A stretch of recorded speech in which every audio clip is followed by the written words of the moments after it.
study for chapter number 13 today. Chapter 13 is entitled, When Ye Fast. Of course, fasting is a very important biblical and spiritual discipline.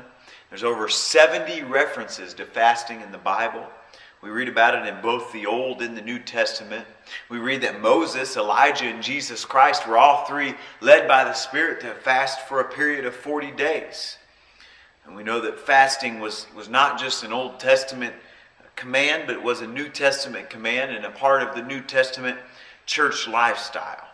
Now, what is fasting? What does it mean to fast? To fast means to abstain from physical nourishment for a specific period of time.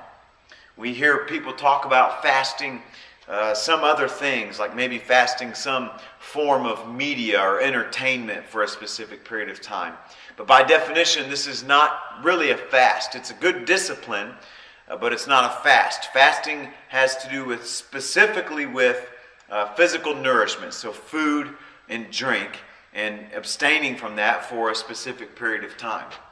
An individual can fast for either a single meal or for a full day or for a specific number of days, or they can simply refrain from certain types of food and certain types of drink for a period of time.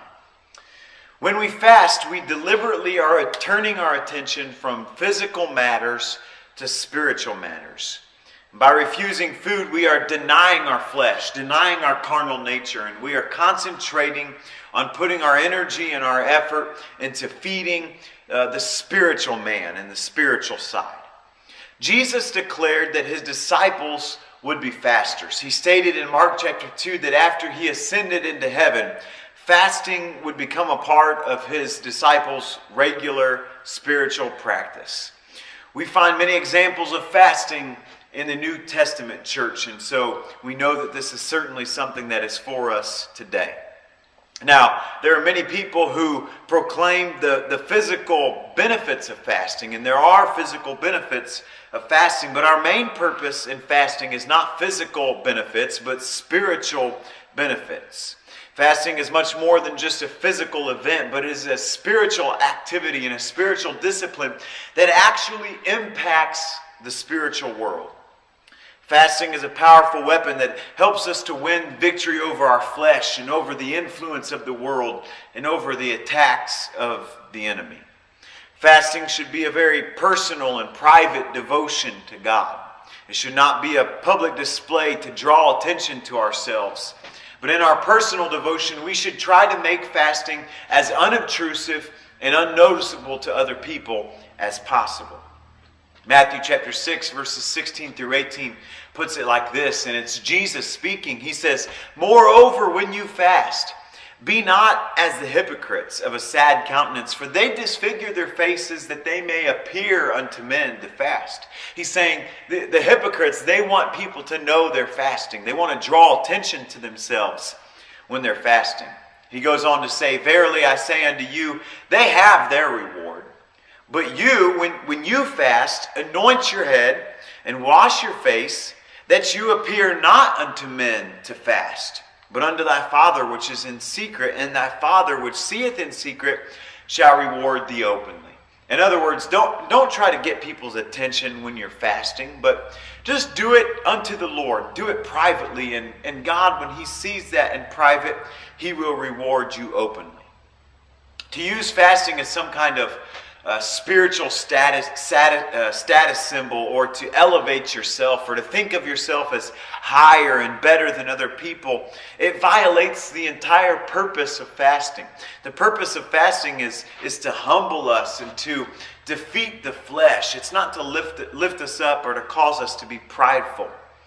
It is against the command of Jesus Christ to be proud because we are fasting more or longer than other people. You see, pride, and especially spiritual pride, or pride concerning spiritual matters, is an absolute offense unto God. Fasting, when we fast, it can be either an absolute fast or a partial fast. Most fasts in the Scripture were absolute fasts, meaning that there's absolutely no food consumed during the time of the fast. But a fast can also be a partial fast, meaning that restrictions were placed on the diet for a specific period of time so that certain foods or certain drinks were avoided during this type of fast. We read about that in Daniel chapter 10 and verse 3. Daniel said, "I ate no pleasant bread, neither came flesh nor wine in my mouth. Neither did I anoint myself at all till 3 whole weeks were fulfilled." So this type of fast, commonly known as a Daniel fast, afflicts and humbles the flesh by avoiding all pleasant and enjoyable food and drink for a specific period of time. So you have the absolute flesh, or the absolute fast, which is no food for a certain amount of time, and you have the Daniel fast, or the partial fast, which is avoiding certain food and drink for a specific period of time. Remember, fasting is a powerful spiritual tool ordained by God to help us bring ourselves into subjection to His Spirit, to defeat the devil, and to win victories over troubling situations in our lives. In fasting, we worship God and we draw closer to Him, and we express our desire for Him to return very soon. Until our bridegroom returns for us, we, the children of the bride chamber, should fast unto the Lord. But when He returns, we will celebrate and we will feast with Him at the marriage supper of the Lamb. And that's the day that we are all looking for. But until then, let us be people who practice the spiritual discipline of fasting unto the Lord.